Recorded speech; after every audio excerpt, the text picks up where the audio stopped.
dei tanti cortili, no, l'interno della casa fosse ancora più affascinante dell'esterno, però questo cortile ti è caro, vero? Sì, questo è qui abita un mio amico, un musicista, con il quale ho fatto dei lavori. Beh, ci hai fatto vedere prima, no?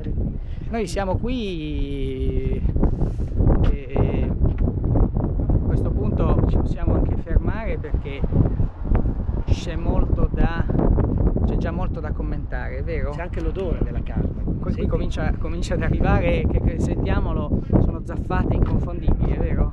Sì, è il gyros, come lo chiamano i greci o come lo chiamano loro. Quella carne messa sullo spiedo verticale che poi viene tagliata. Infatti qua c'è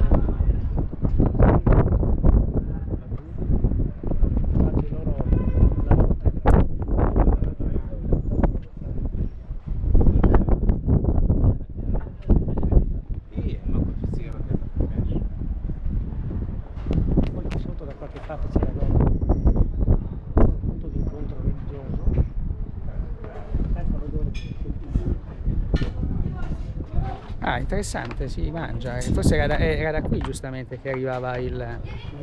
Tu conosci qua? Sì, ogni tanto vengo a mangiare. Ogni tanto vieni a mangiare.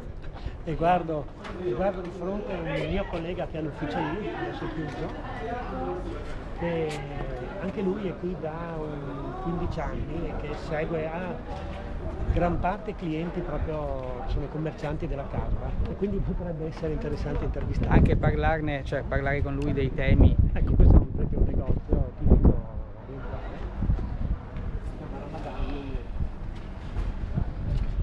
conosciamo, no? E tu abitualmente percorri questo tratto di strada, ormai sarai, diciamo, quasi insensibile, no? Alle sfumature. No, cioè, diventa familiare, diventa abitudine. Anche qualche volta mi fermo anche a fare la spesa. Qualche volta trovo qualche mio amico che viene addirittura da fuori per comprare determinate spezie che si trovano solo in questi negozi. Beh, quando fai un acquisto qui ti rechi da qualcuno in particolare o a caso? No, a seconda di quello che mi serve. Certamente quel negozio lì in questo hanno delle spezie che anche in questo indiano che non si trovano nei nostri negozi normali, quindi se uno vuole fare per esempio con curry tipico eccetera o con altre spezie loro li le trova. Certo. Ti dico la verità, c'è un mio amico che viene addirittura da Strasoldo fin qui per comprare queste spezie per mi fare determinati piatti, determinate pietanze che richiedono queste spezie che trova solo qua. Ogni tanto lo incontro a fare acquisti.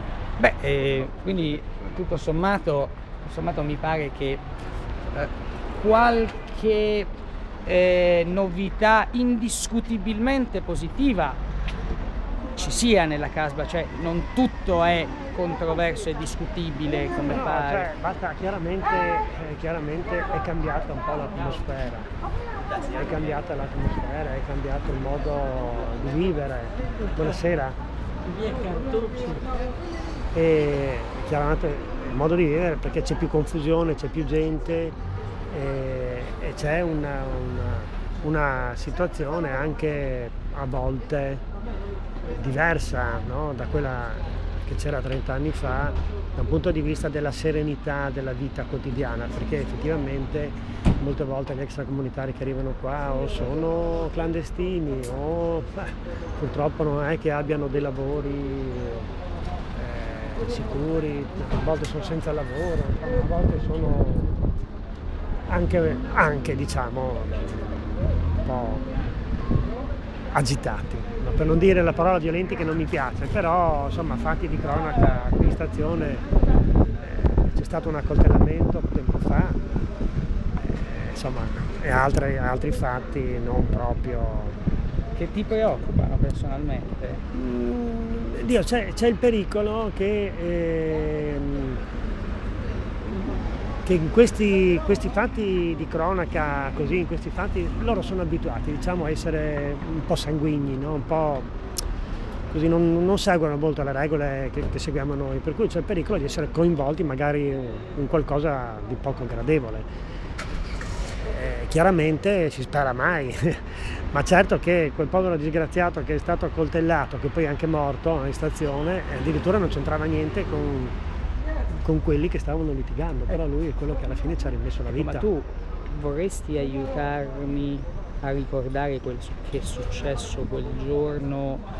Io non ero qui, ho soltanto letto sul giornale, cioè ero qui perché abito qui, ma non ho visto assolutamente niente di quello, so soltanto che c'era un litigio anche banale fra una persona e un gruppo di persone, e poi questo è corso dietro a un gruppo di persone, ha accoltellato una persona che non c'entrava niente, che era lì per caso, e questo poi è morto.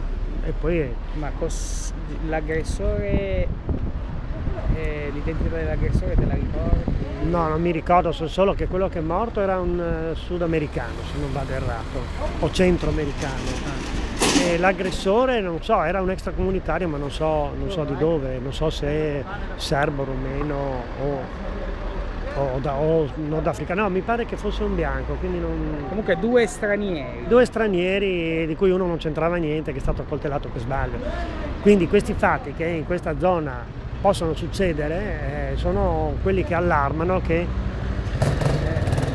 insomma uno non è che si ferma qui volentieri, passa perché ci deve passare. È bello vedere questa vitalità, questi negozi, queste cose qui, e uno spera che non succeda mai nulla, però poi d'altra parte questi fatti sono non so, nel napoletano, in Campania o più in giù, insomma ne succedono di simili, per cui non è che possiamo, neanche noi siamo indenni, no, da fatti violenti. Anche noi abbiamo le nostre casbe, non so se ti ricordi, tempo fa la Bari Vecchia era il posto dove non bisognava andare. Prima del grande restauro. Dove non bisognava andare perché ti rubavano tutto di più e rischiavi la vita. E anche adesso mi dicono, perché non la vedo da tempo, che è un posto scintillante.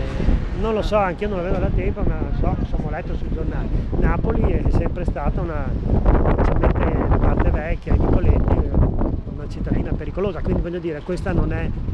però chiaramente se prima questo quartiere era un quartiere tranquillo, sereno, il quartiere della stazione senza nessun problema, a parte qualche signorina la sera, questo c'era, era la zona, diciamo. C'è anche oggi, lo possiamo Sì, dire. c'è anche oggi, solo che oggi è affollata e anche da altre persone, a volte ci sono delle risse proprio per questo. E vabbè, insomma non è più un quartiere tanto tranquillo come una volta, però non è neanche tanto pericoloso come si vorrebbe far credere. È un quartiere che sta cambiando, non so se in meglio o in peggio.